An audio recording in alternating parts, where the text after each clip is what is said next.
नमस्ते। ओवरव्यू में आपका स्वागत है। 3 विषय। पहला, ईडी की गिरफ्तारी में बेल नहीं, क्या बेसिक राइट का हनन है? दूसरा, क्या इलेक्शन कमीशन ऑफ इंडिया खुलेआम बीजेपी सरकार का समर्थन कर रहा है? तीसरा, क्या प्रोफेसर जीडी अग्रवाल की तरह सोनम वांगचुक की भी जान जाएगी? इन तीनों विषयों पर बात करने से पहले आपसे आग्रह, चैनल को सब्सक्राइब करें और अगर हो सके तो चैनल की मेंबरशिप भी ले लें। मेंबरशिप का मतलब कि हर महीने आपको एक छोटी रकम हमें आर्थिक सहयोग के रूप में देनी होती है, और अगर आप हर महीने का कमिटमेंट नहीं करना चाहते हैं तो वन टाइम, एक बार, एक मुश्त भी आप हमारा आर्थिक सहयोग कर सकते हैं। आपके इस आर्थिक मदद की हमें ज़रूरत है जिससे चैनल ठीक से चल सके। तो सबसे पहली बात, ईडी की गिरफ्तारी में बेल नहीं देना क्या बेसिक राइट का हनन है? कल सुप्रीम कोर्ट के एक बेंच में, जिसमें जस्टिस संजीव खन्ना और जस्टिस दीपांकर दत्ता थे, उन्होंने एक प्रेम प्रकाश जी हैं जो झारखंड के एक केस में, जिनको ईडी ने गिरफ्तार किया है अगस्त 2022 में, उस पर सुनवाई कर रहे थे। और उस पर सुनवाई कर रहे थे उनकी डिफ़ॉल्ट बेल प्ली पे। मैं आगे भी बताऊंगा आके कि डिफ़ॉल्ट बेल प्ली होती क्या है और ये क्या है। और उसमें उन्होंने एक टिप्पणी की ईडी के ऊपर, वहाँ एडिशनल सॉलिसिटर जनरल प्रेजेंट थे।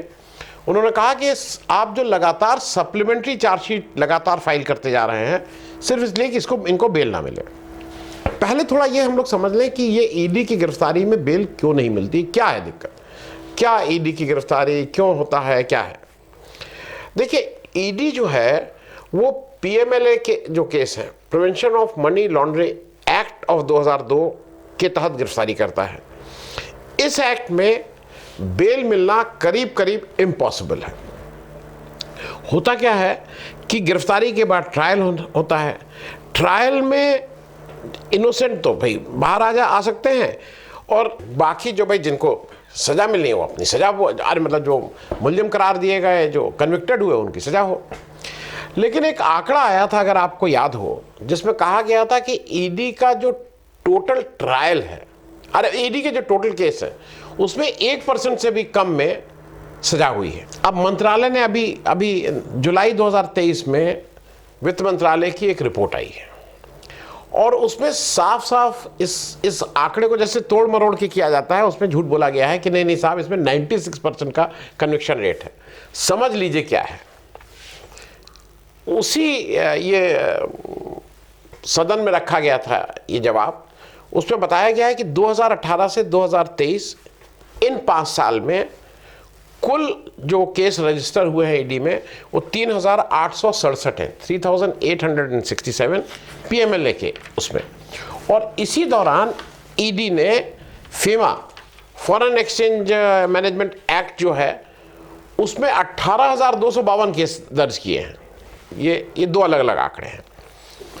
फिर जो मंत्री जी ने जब जवाब दिया तो मंत्री जी ने कहा 5 साल में तो उन्होंने बता दिया कि पीएमएलए में, जिसमें ईडी गिरफ्तारी की है, 3867 केसेस दर्ज हुए हैं।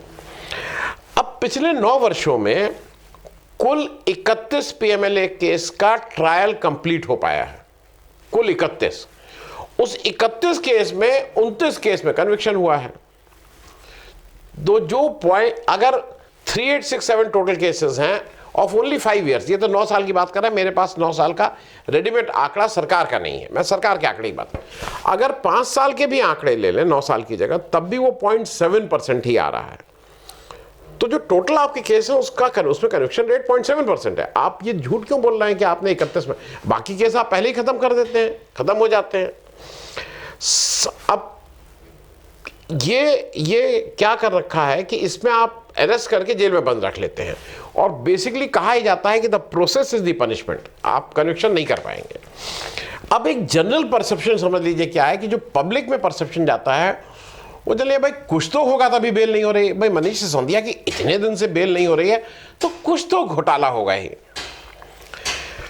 अब इसको जरा आप एक बार अगर समझ लेंगे तो सरकार किस तरह से एक ड्रैकोनियन लॉ, एक ऐसा कानून के साथ खिलवाड़ कर रही है जिसमें सब बेबस हैं। अब इसमें बेल मिलने का जो ground section 45 of PMLA act कहता है, पीएमएलए एक्ट में बेल किस उसमें परिस्थिति में दी जाएगी उसका सेक्शन 45 है। अब वो क्या कहता है, the burden of proof lies on the accused to prove that the accuse fulfils the twin test. Bail मिलने का जो सारा दारोमदार है वो जो आरोपित है उसके ऊपर है, और आरोपित को ये ट्विन टेस्ट को प्रूव करना होगा। क्या ट्विन टेस्ट है? अब ट्विन टेस्ट है, there are reasonable grounds for believing that the accused is not guilty of the offence of money laundering. तो भाई अगर ये प्राइमा फेसी यही है तो आप उसको बंद कैसे कर पाएंगे? तो ये आपने अजीब सा गोलमोल इसको कर दिया है। And that the accused is not likely to commit any offense while on bail। तो मतलब आपने ये कह दिया है कि ग्राउंड वो कर believing that the accused is not guilty of the offence, मतलब ये पूरा गोल घनचक्कर है। अब होता क्या है कि सभी लोग जब तक चार्जशीट फाइल होगी तब तक ट्रायल नहीं शुरू होगा। अब दांव पेच ये होता है कि सप्लीमेंट्री चार्जशीट फाइल करते रहो, ट्रायल शुरू नहीं होगा। आप एक चार्जशीट फाइल करेंगे फिर कहेंगे नहीं कुछ और भी कहना है, तो आप उस सप्लीमेंट्री चार्जशीट करके आप चार्जशीट फाइल करते रहोगे, ट्रायल शुरू ही नहीं होने दोगे। अब होता क्या है कि भाई आरोपित जो है उसका ट्विन टेस्ट जो ऊपर मैंने आपको बताया था वो तो तभी होगा जब चार्जशीट फाइल हो जाएगी और वो चले, अब ट्रायल चलेगा। दूसरा, आपके सामने खुद ही प्रूफ कर रहे हैं 9 साल में अगर 31 केस वो ट्रायल कंप्लीट कर पाए हैं तो सोच लीजिए कि हैरेसमेंट का केवल काम वहां हो रहा है, बाकी कोई काम नहीं हो रहा है। अब एक बात समझ लीजिए कि डिफॉल्ट बेल क्या होती है। ऐसा है कि डिफॉल्ट बेल जब चार्जशीट एक स्पेसिफाइड पीरियड में गिरफ्तार होने के बाद उसको फाइल करना होता है, अगर वो फाइल नहीं होती तो बेल स्वतः मिल जाती है। क्रिमिनल केस बिल्कुल क्लियर है, उसमें शायद 90 दिन है अगर मैं गलत नहीं हूँ, 90 दिन के अंदर अगर चार्जशीट फाइल नहीं हुई और आदमी गिरफ्तार है तो उसको बेल मिल जाएगी। यहाँ पे उन्होंने उसको क्या कर रखा है कि वो सप्लीमेंट्री चार्जशीट कर करके एक चार्जशीट हुई, 85 दिन जब पूरे हो रहे हैं तो एक और सप्लीमेंट्री चार्जशीट दाखिल कर दी, फिर वो आदमी लटका हुआ है, वो सप्लीमेंट्री चार्जशीट कर करके उसको जेल में रखते हैं। सुप्रीम कोर्ट ने ये सब संज्ञान में लेकर प्रेम प्रकाश जी की डिफॉल्ट बेल एप्लीकेशन जो आई थी उसको बुधवार को सुनकर कहा कि ये जो आप सप्लीमेंट्री चार्जशीट फाइल कर रहे हैं, आरोपित की बेल ना मिलने दे रहे हैं, ये बिल्कुल दांवपेच आप कर रहे हैं। और उन्होंने ये भी कहा कि डिफॉल्ट बेल का कंसेप्ट जब तक, देखिए डिफॉल्ट बेल का कंसेप्ट क्या है, जब तक इन्वेस्टिगेशन पूरा नहीं होगा तब तक अरेस्ट नहीं होगा। ईडी कहता है कि ट्रायल तब तक नहीं शुरू होगा जब तक इन्वेस्टिगेशन पूरा नहीं होगा। मतलब हम इन्वेस्टिगेशन पूरा कर लेंगे, चार्जशीट फाइल कर लेंगे तब हम ट्रायल शुरू करेंगे। अब सप्लीमेंट्री चार्जशीट फाइल करते रहेंगे और आरोपित बिना ट्रायल के जेल में रहेगा। इन्होंने बिल्कुल साफ साफ कहा सुप्रीम कोर्ट ने कि अब आपको ट्रायल शुरू करना होगा। जब आप इसको गिरफ्तार करते हैं तब आप ये मान के चला जाता है कि अब ट्रायल शुरू हो जाएगा, और हम आपको, ईडी डिपार्टमेंट को कहा है, हम आपको नोटिस पे रख रहे हैं, एक तरह से we are giving you notice. ये जो प्रेम प्रकाश जी हैं ये वही सज्जन हैं, ये हेमंत सोरेन जो चीफ मिनिस्टर थे उनके सहयोगी रहे हैं, और इन्हीं के नाम को लेके हेमंत सोरेन को भी जेल में डाला गया है। मतलब एक को पकड़ लो और उससे कहो कि उससे ऐसी बात हुई, उससे ऐसी बात हुई, चार्जशीट में ऐसा, ट्रायल नहीं शुरू हुआ है। अब इसमें महत्वपूर्ण बात जो ये है कि जो कोर्ट ने साफ साफ कहा है कि right to bail flows from article 21 of the constitution, जो संविधान का आर्टिकल 21 है वहां से बेल आदमी को मिलती है, which deals with right to life and personal liberty. ये बिल्कुल स्पष्ट उन्होंने कहा कि ये है। मनीष सिसोदिया को उन्होंने कोट किया कि उनको आपने बिना ट्रायल के गिरफ्तार करके रखा हुआ है और यही हथकंडा अपना रहे हैं सप्लीमेंट्री चार्जशीट। और ये भी उन्होंने ईडी से कहा कि हम बेल ग्रांट कर सकते हैं क्योंकि सेक्शन 45 ऑफ पीएमएलए हमें इससे बार नहीं करता है कि हम बेल ग्रांट करने का जो बेसिक राइट किसी व्यक्ति, किसी नागरिक को है, आर्टिकल 21 से उसको डिनाई करें। हालांकि अगली डेट उन्होंने लंबी लगाई है, 29 अप्रैल की लगाई है, लेकिन ये जो ड्रैकोनियन लॉ है, ये जो इस तरह का कानून ईडी के द्वारा जिस तरह से जो भाजपा सरकार है वो अपने विरोधियों को, अपने विपक्षियों को तंग करने का, तोड़ने का, सरकार गिराने का काम कर रही है, वो जग जाहिर है। अब दूसरी बात कर लें, क्या इलेक्शन कमीशन ऑफ इंडिया खुलेआम बीजेपी सरकार का समर्थन कर रहा है?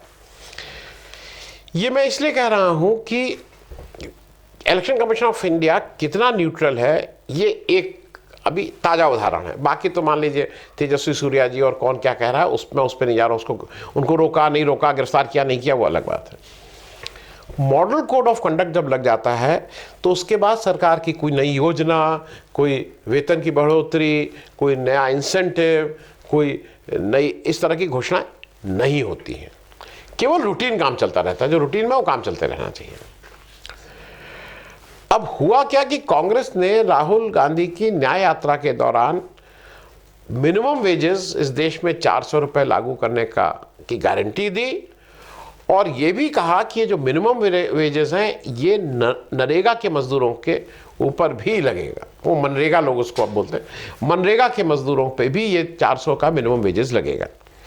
और ये एक बड़ा भारी ऐलान है, क्योंकि जो असंगठित क्षेत्र के मजदूर हैं उनके लिए एक बहुत बड़ी बात थी। अब बीजेपी को तो इससे परेशानी है, इलेक्शन सामने है और राहुल गांधी ने ऐसी गारंटी दे दी है। अब बीजेपी सरकार ने एक नया दांव चला। बीजेपी सरकार ने इलेक्शन कमीशन ऑफ इंडिया से कहा कि भाई ये जो मनरेगा का वेज वाला मामला है, इसको हम 1 अप्रैल से इंक्रीज करना है हमें, और इसलिए आप हमें परमिशन दे दीजिए कि हम नई वेज इसमें लागू कर सकें। अब इससे दो काम हो रहे हैं। मॉडल कोड ऑफ कंडक्ट आचार संहिता के दौरान इस तरह की कोई घोषणा कोई भी वो लागू करना नहीं हो सकता है, लेकिन अगर विपक्षी इसका विरोध करें तो एंटी मजदूर माने जाएंगे कि साहब हम तो देखिए मजदूरों के लिए इतना वेज बढ़ाना चाह रहे थे, ये लोग नहीं बढ़ाने दिए। और अगर बढ़ाएं तो छाती पीटना शुरू करेंगे, हमने बढ़ाया हमने बढ़ाया हमने बढ़ाया। अरे तुमने क्या बढ़ाया? राहुल गांधी ने जब गारंटी दे दी 400 रुपये की, तो तुम्हें झक मार के बढ़ाना पड़ेगा। तो मामला ये है, election commission of India neutral नहीं है मेरे हिसाब से। वो अगर उनको ऐसा ही था कि उनको एक राइडर देना चाहिए था कि आप अपने किसी भी इलेक्शन स्पीच में इसका एक बार भी नहीं वो जिक्र करेंगे कि आपने ये मजदूरी बढ़ाई, क्योंकि पुलवामा और बालाकोट में जिस तरह से जिक्र हुआ और फिर जिस तरह से उस समय के एक इलेक्शन कमिश्नर लवासा जी ने इसको पॉइंट आउट भी किया, लेकिन मेजॉरिटी 2 ने उनका विरोध किया, इसलिए नहीं माना गया। आप राइडर लगा देते ना कि आप इसका इलेक्शन चुनावी फायदा नहीं लेंगे, क्योंकि देखिए ये बहुत से फायदे ले चुके हैं। बाकी लोग जहाज से नहीं उड़ सकते हैं, बाकी लोगों का कांग्रेस का अकाउंट ही सीज कर दिया गया, उनके पास तो नॉर्मल खर्चे के लिए पैसे नहीं है। लेकिन Modi ji as prime minister को इलेक्शन कमीशन ऑफ इंडिया ने एक्सेप्शन दे रखा कि आप कहीं भी उड़िए, कुछ भी करिए, आपके ऊपर कोई रिस्ट्रिक्शन नहीं है। अब तीसरी बात, क्या प्रोफेसर जीडी अग्रवाल की तरह सोनम वांगचुक की जान जाएगी? ये एक दुख वाली बात है और सीरियस बात है। प्रोफेसर जीडी अग्रवाल की आपको याद है, गंगा को किस तरह से साफ किया जाए, हिमालय कैसे बचाया जाए, ये आंदोलन करते करते उन्होंने अपनी जान दे दी थी, लेकिन बीजेपी सरकार के कान में जू नहीं रेंगी थी। कुछ इसी तरह की बात सोनम वांगचुक साहब। सोनम वांगचुक असल में 3 इडियट्स एक पिक्चर आई थी और उसमें जो आमिर खान का किरदार था वो सोनम वांगचुक से इंस्पायर्ड था। सोनम वांगचुक लेह लद्दाख में एक ऐसे एक्टिविस्ट हैं और इस तरह के व्यक्ति हैं जो उन्होंने बहुत नई नई साइंटिफिक चीज़ों को, जो रोज़मर्रा की बहुत बेसिक चीज़ें होती हैं, उससे जीवन कैसे सुधरे, जीवन कितना आसान बने, उस पर बहुत काम किया है, शिक्षा पे बहुत काम किया है। 6 मार्च से सोनम वांगचुक साहब आमरण अनशन पर लेह में बैठे हुए हैं। आप समझ लीजिए कि मामला क्या है। 2019 में आपको याद होगा कि जम्मू एंड कश्मीर में धारा 370 को रिवोक किया गया था, और उसी समय जम्मू कश्मीर को बांट के 2 यूनियन टेरिटरीज बनाई गई थी। तो एक तो Jammu and Kashmir union territory थी जिसके साथ विधानसभा थी। हमारी सारी यूनियन टेरिटरीज के साथ विधानसभा नहीं है, तो जम्मू कश्मीर के साथ विधानसभा थी, और लद्दाख यूनियन टेरिटरी के साथ कोई विधानसभा नहीं थी। मतलब एक ऐसा क्षेत्र जो पिछले कई सालों से आज़ादी के बाद वो विधानसभा में वोट दे रहा है, उसके एमएलए आ रहे हैं, उसके लोग आ रहे हैं, उन्होंने उसको वंचित कर दिया। वहाँ उन्होंने कोई विधायक का प्रोविजन ही नहीं रखा। There is no Vidhan Sabha for Ladakhi. अब हालांकि बीजेपी का एमपी लद्दाख से जीता था 2019 में, अब की बीजेपी की हालत वहाँ खराब है। वहाँ पे क्या हुआ कि इसके बाद लेह और कारगिल का एक डेमोक्रेटिक अलायंस बना है। वहाँ दोनों क्षेत्रों को मिला के एक अलायंस बना है, और इस अलायंस ने अपनी 4 पॉइंट, वो बोला है 4 पॉइंट डिमांड्स हैं, उनकी 4 प्रमुख मांगे हैं। उनकी पहली मांग है कि हमें स्टेटहुड मिलना चाहिए। हम विधानसभा में बैठते थे, हम लोग अपने विधायक चुनते थे, आपने उसको ख़त्म कर दिया। तो एक तो वो स्टेटहुड की मांग कर रहे हैं। दूसरा वो कह रहे हैं कि हमें 6th शेड्यूल का स्टेटस मिले। 6th शेड्यूल का स्टेटस क्या है? 6th शेड्यूल में जो ट्राइबल एरिया होते हैं उसके एडमिनिस्ट्रेशन को एक ऑटोनोमस स्टेटस मिल जाता है। जैसे इस तरह के बहुत से स्टेट हैं, असम, मेघालय, त्रिपुरा, मिजोरम, जहाँ पे वो 6th शेड्यूल के हैं। तो वो कहते हैं भाई हम भी ट्राइबल हैं और हमें भी 6th शेड्यूल की में रखा जाए।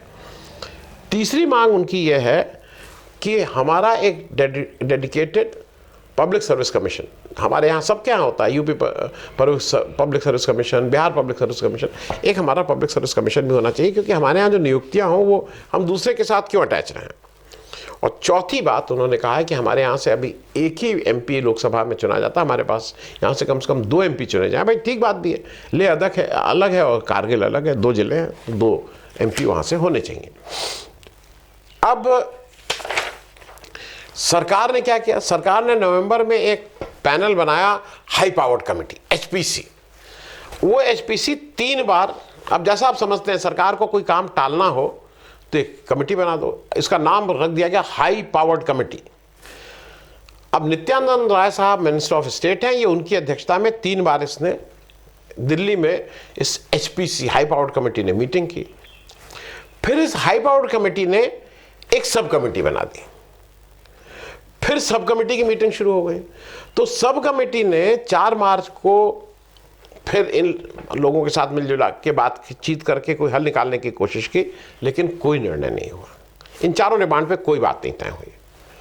और इन्हीं सब के मद्देनज़र 6 मार्च से सोनम वांगचुक ने आमरण अनशन शुरू कर दिया है। इस समय पूरे देश के जो एक्टिविस्ट लोग हैं वो लामबंद हैं। कल वहाँ एक बड़ा बंद का वो था, देश के बाकी जगह से भी जो एक्टिविस्ट हैं उनके पक्ष में, अभी बनारस में हो रहा है, दिल्ली में हो रहा है, बहुत से राज्यों की राजधानी में इस तरह के उनके सब लेह लद्दाख और सोनम वांगचुक के अनशन के समर्थन में प्रदर्शन हो रहे हैं। इस तरह की बात हो रही है और मुझे ऐसा लगता है कि पूरा देश एक है। आपने जो जम्मू कश्मीर में जिस तरह का आपने काम किया है ना, न जम्मू वाला खुश, न कश्मीर वाला खुश, न लेह वाला खुश, न करगिल वाला खुश, आपने किया क्या है? आपने केवल सबको दुखी करने का काम किया है। इस पूरी खुशहाल क्षेत्र को, इस धरती पे जो स्वर्ग वाली जगह है, इसको जल्दी से जल्दी ठीक करिए। लेकिन लगता नहीं है कि आपकी नीयत इस तरह की इसको ठीक करें, क्योंकि अगर ठीक करना होता तो उनकी डिमांड है, उसको मानिए, भाई आपका हिस्सा है, डिमांड को क्यों लटका के रखा गया है। चलिए, उम्मीद है कि सोनम वांगचुक साहब की जान नहीं जानी चाहिए, इम्पॉर्टेंट है देश के लिए, उनकी जान की बहुत कीमत है। तो सरकार चेतेगी और कुछ ना कुछ ऐसा रास्ता निकालेगी कि कम से कम उनका उपवास छूट जाए। थैंक यू सो मच, बहुत बहुत धन्यवाद।